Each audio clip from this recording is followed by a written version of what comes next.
Hello everyone welcome to MLT healthy blogs. So నిన్న evening అట్లా నాకు ఒక మెసేజ్ వచ్చిందనమాట. So BSMLT first year student నుంచి. So BSMLT first year first క్లాస్లో సక్సెస్ఫుల్గా పాస్ అయిపోయినాను అని ఒక మెసేజ్ అయితే పెట్టారు. అలాంటి మెసేజ్ చూసినప్పుడు చాలా చాలా హ్యాపీ అనిపిస్తుంది కదా. సో చాలా మంది ఫెయిల్ అవుతుంటారు. ఎందుకు బిఎస్ఎంఎల్టీ ఫస్ట్ ఇయర్లో పర్టికులర్గా ఎందుకు అని నేను చాలా వరకు ప్రీవియస్ స్టూడెంట్స్ దగ్గర నుంచి ఫీడ్‌బ్యాక్ అయితే తీసుకోవడం జరిగింది. అది మన ఛానెల్‌లోనే పెట్టాననమాట. ఎవరైనా చూడలేదంటే చూడండి. సో, దాంట్లో ఒక కామన్ మిస్టేక్ అయితే నేను ఈరోజు చెప్తా చూడండి. బీఎస్ఎంఎల్‌టీ వాళ్ళు ఏ విధంగా ఫైనల్స్‌లో ఆన్సర్ చేయాలి అని తెలీదు.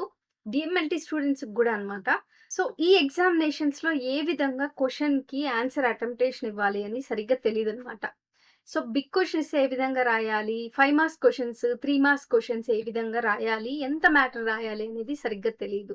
సో, దానికోసమని నేను పేపర్ ప్రెజెంటేషన్ అని ఒక వీడియో చేసినాను. ఆ వీడియో స్కిప్ చేయకుండా ఇప్పుడు మీకు లాస్ట్ ఎగ్జామ్స్ కాబట్టి ఆ వీడియో ఒకసారి చూడండి. మనం ఏ విధంగా ఆన్సర్ చేయాలి అని తెలుస్తుంది. సో, ఇంకొకటొచ్చి నేను నా క్లాసెస్‌లో ఏంటి అంటే, ఇప్పుడు 10 మార్క్స్‌కొస్తే ఎంత రాయాలి, 5 మార్క్స్‌కొస్తే ఎంత రాయాలి, 3 మార్క్స్‌కొస్తే ఎంత రాయాలి అని నేను ఆల్రెడీ నోట్సెస్ అయితే ప్రిపేర్ చేసి ఉంచింటా.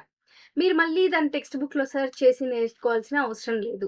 దానికి రిలేటెడ్ ఎక్స్‌ప్లనేషన్స్ అండ్ నోట్స్ అన్నీ కూడా నేను ప్రొవైడ్ చేస్తాను కాబట్టి, మీకు చాలా టైం సేవ్ అవుతుంది.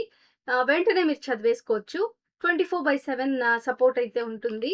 అండ్ ఏ డౌట్స్ అడిగినా నేను క్లారిఫై చేస్తూ ఉంటాను. సో, నా సపోర్ట్ మీకు కావాలి అంటే వెంటనే మీరు నన్ను కాంటాక్ట్ అవ్వండి. So, thank you so much for watching and loving my channel. By.